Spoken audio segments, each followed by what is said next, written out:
నేను ముఖ్యమంత్రిని అడుగుతున్నా, నీకు అసలు సిగ్గుందా? మహారాష్ట్ర పోలీసు వాళ్ళు వచ్చి ఇక్కడ నెలల తరబడి ఆ కంపెనీలో కూలీలుగా చేరి, కార్మికులుగా చేరి, నెలల తరబడి పరిశోధించి, చివరికి అది డ్రగ్స్ అని తెలుసుకున్న తర్వాత, నిర్ధారించుకున్న తర్వాత, నీకు ఖబర్ లేకుండా, నీ పోలీసు వాళ్ళకి ఖబర్ లేకుండా, నీ ఇంటెలిజెన్స్ వ్యవస్థ కుప్పగూలిపోయి, వాళ్ళు వచ్చి దాడి చేసి, మహారాష్ట్ర పోలీసు వాళ్ళు వచ్చి హైదరాబాద్లోని చర్లపల్లిలో దాడి చేసి 12,000 కోట్ల డ్రగ్స్ పట్టుకున్నారు. నేను ముఖ్యమంత్రిని అడుగుతున్నా, నీకేమైనా ముడుపులు ముట్టినాయి ఇలా?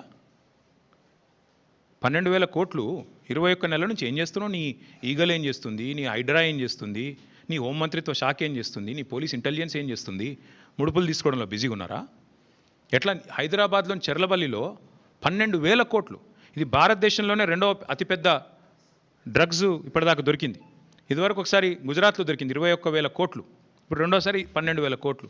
సిగ్గులేని విషయం ఏంటంటే, సిగ్గుపడాల్సిన విషయం ఏంటంటే, మన పోలీసులు ఖబర్ కూడా లేదు.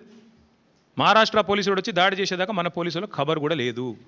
ముఖ్యమంత్రి గారికి ముడుపులు అందినాయి అనేది నా అనుమానం. అందుకే చూసి చూడనట్టు వేయండేమో, లేదా ముఖ్యమంత్రి బిజీగా ఉన్నాడేమో. ఏది? ఎవడు రీట్వీట్ అవుతుండు వాని మీద కేసు పెట్టుర్రి, ఎవడు పోస్ట్ పెడుతుండు వాని అర్జెంట్ లోపలేయండి, లేదా గణేష్ కాడ పోయి కొద్దిగా స్టంట్ కొట్టినట్టు చేద్దాం, అక్కడ కేసీఆర్ పాటలు బాగా పెడుతుర్రు, పోలీసు వాళ్ళు డీజే బాక్సులు గుంజుకోవాలి, యాంప్లిఫైర్లు గుంజుకోవాలి.